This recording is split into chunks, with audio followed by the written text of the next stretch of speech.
bringing you the news and information you need from the people making a difference. This is Comcast Newsmakers. If you're taking off during the holiday season and you're not sure as to what to do, well, my next guest has something for you to consider. And from what he tells me, it's very green. Hello again, and thanks for joining us. I'm Carla Showell-Lee, and you're watching Comcast Newsmakers. In the studio with me this hour is Mike Anderson. He's the PR and Marketing Director of the Reading Public Museum. And today we're talking about their exhibition coming, Marshes, the Disappearing Edens. I like that. Thanks for joining us again, Mike. Thanks for inviting me. Nice to see you. There's something very surreal and very peaceful about that title. Well, and there's a sense of wonder to it. Yeah. The marshes are wetlands, and there's a sense of mystery to it, and we don't get to check out what's there. But this photographer, William Burt, he's a photographer, a naturalist, an author, and a writer. Has assembled 30 years of climbing around in marshes and being still and working with various lighting techniques, photographic lighting techniques and other things, and large format cameras, has captured the spirit of the marshes, and it makes it a very wondrous place for us to take a look. Yeah, we're going to take a look at some of those prints in about a minute. I want to first find out, the museum really tries to have something science-oriented through the museum, right?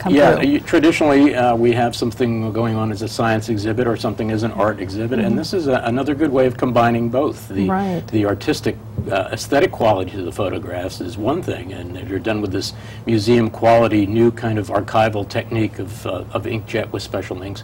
But not only that, the subject matter is the populations are dwindling of the birds that are shown there because the marshlands and marshes and the wetlands are dwindling. So it gives us a sense of environmental, awareness, I think. Well, let's take a look at some of the prints that you brought, because they're very beautiful, very specific. Well, and these are all by William Burt, as we mentioned, and here's a couple that were used as covers on Smithsonian magazine. He's had in Audubon magazine and various National Wildlife and other publications like that. But these are the least bittern on the right, which is a very difficult bird to spot. And he's got beautiful shots, and what we're seeing on the camera and on the screen are not giving it its full justice to these prints. But also the other one on the left is a black rail.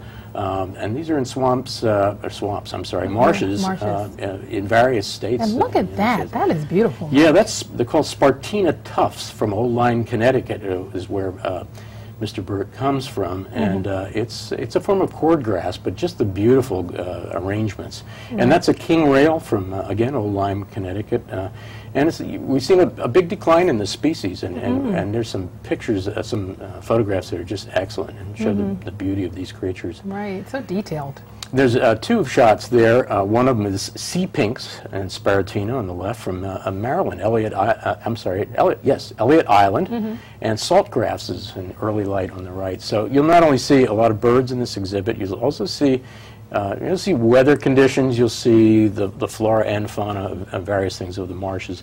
And how long does the exhibition run? Well, the exhibition opens on December 13th, so it'll be over the holidays, and it runs up to March 15th. Okay, all right. And you're running some things now. I know Born to Be Wild, you traded in your, leather jacket the last time you came in and put a suit jacket on? If you could see, I have the wading boots on right now. But we have that going on through the beginning of next year, and we have star shows at the planetarium, including our holiday show, and we'll be putting on some extra show times between Christmas and New Year's, so the kids that are off from school, it's a good time to catch the shows 1, 2, 3, and 4. Right. And I go back a little bit to the Marshes exhibit. It's 40 large prints, and they're quite beautiful. Yeah. So we have a variety of things going on at any one time. And people can go on the website to get the specific things that are going on at the museum too. Oh yes, www.readingpublicmuseum.org, and right on the home page here you can see right away what's happening. Click on them for details. Right, I like it. Reading Museum going green. And wild. And wild, that's right. Thanks so much for joining us today, Mike. All right, this hour's newsmaker,